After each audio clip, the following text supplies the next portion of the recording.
Hello?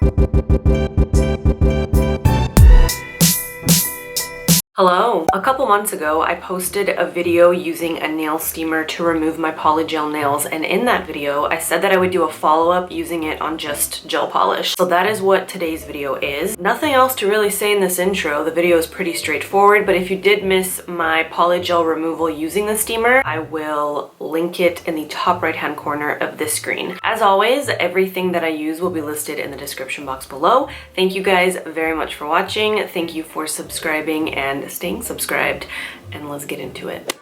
These are my holiday nails after just over 3 weeks of wear and tear.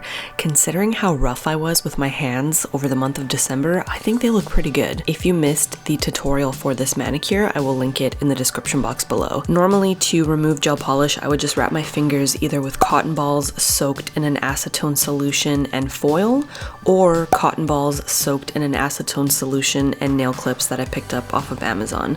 Those methods work fine, but I figure if there's an easy way to remove gel polish, why not give it a whirl? Before I get started, I'm gonna insert a little clip from my first tutorial using the steamer because it has all the nitty-gritty product deets. Firstly, I found the steamer at Walmart in the US for about $25 US, but I have not yet seen it in any Canadian Walmarts. However, I've seen similar products on Amazon, and I imagine that most nail steamers operate the same way. The box comes with an instructional booklet, the steamer, 2 solution trays, an extra finger hole gasket which goes on the inside of the steamer lid, a stainless steel cuticle pusher tool, a nail file, and a power adapter. So the first step to removing my gel polish is to file off the tops of my nails with my e-file. I'm using a fine ceramic safety bit for this, but you could easily do it with a hand file. I just have a lot more fun with my e-file these days. Filing down the top layer of the nail allows for the acetone, or in this case, the steam from the acetone, to penetrate the gel polish more easily.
When I'm done filing the top of my nails, I'm taking the lid off the steamer. I already have my little solution tray inside ready to go, and I'm pouring some 100% acetone into it until it reaches just above the 5 ml line, and then I'm adding a teaspoon of my Trader Joe's coconut oil to it as well. Acetone can be really drying on the skin, so adding coconut oil will help to moisturize my skin and cuticles during the steaming process a little bit. Now I'm taking my lid, locking it into place, and plugging my steamer in. The front of the steamer has 3 little indicator lights: heat, steam, and finish. When I hit the on button, the heat indicator light will begin to flash red for 5 minutes as the acetone heats up.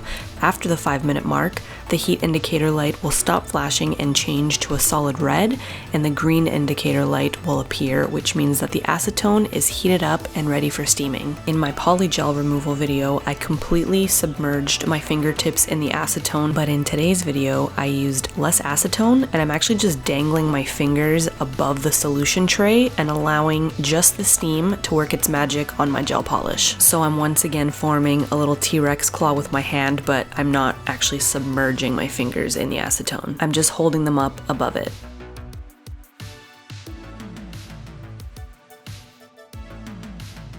After 5 minutes, the steamer will make a little beep sound to indicate that the steam cycle is halfway finished, and I just wanted to show you the progress after just 5 minutes of steaming. Not bad at all.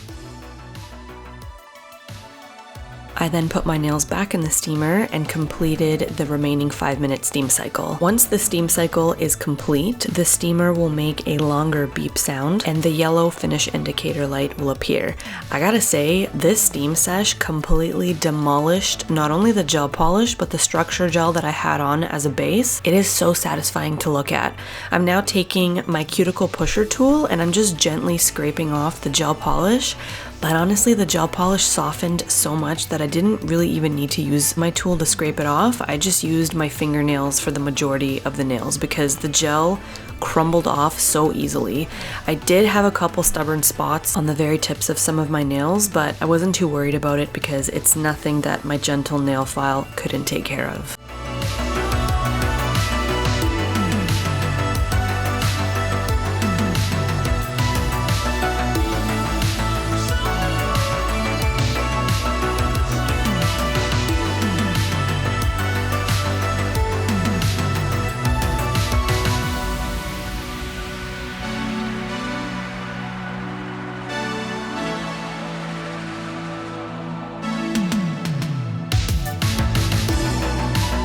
I'm now taking a 240 grit nail file and I'm gently filing off any last little bits of stubborn gel polish, and I'm also filing the sides of my nails and the tips of my nails.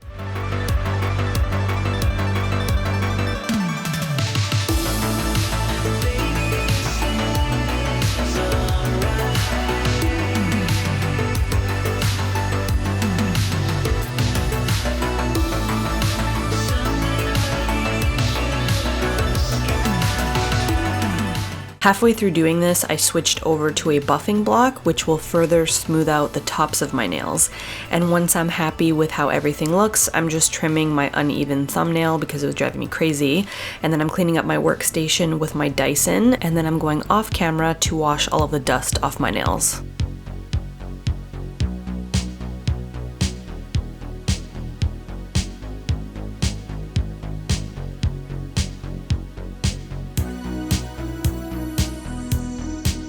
Now it is time to rehydrate my nails and my cuticles with a little bit of cuticle oil. And by a little, I mean a lot. I absolutely love drenching not only my cuticles, but the tops of my nails, even under my nails with this stuff every time I do a removal of any kind. Honestly, truly, I gotta say, my nails look and feel the best they ever have after a gel polish removal. For gel polish removal specifically, I really do prefer using the steamer over traditional acetone cotton balls and foil, or acetone cotton balls and nail clips. Something about the steaming process just feels a lot more gentle on my nails, and it's an overall more relaxing process for me. I used to dread removing my gel polish, and now I kind of look forward to it. The only downside to using the steamer is that you do waste a bit more acetone when you first start using it until you can kind of gauge just how much acetone you need, you know? Other than that though, I love it, and by the looks of it, my nails love it too. So to clean the steamer, all I'm doing is turning it off, unplugging it, taking the lid off,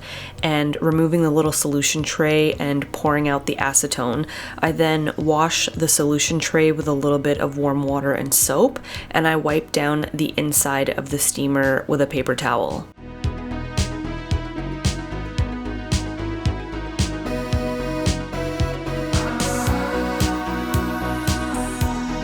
And that, my friends, completes our quick little tutorial. I hope that you guys enjoyed it. If you did, please give this video a thumbs up. As always, everything that I used will be listed in the description box below. Thank you guys very much for watching. Thank you for subscribing and staying subscribed. and I'll see you in my next one. Okay, love you, bye.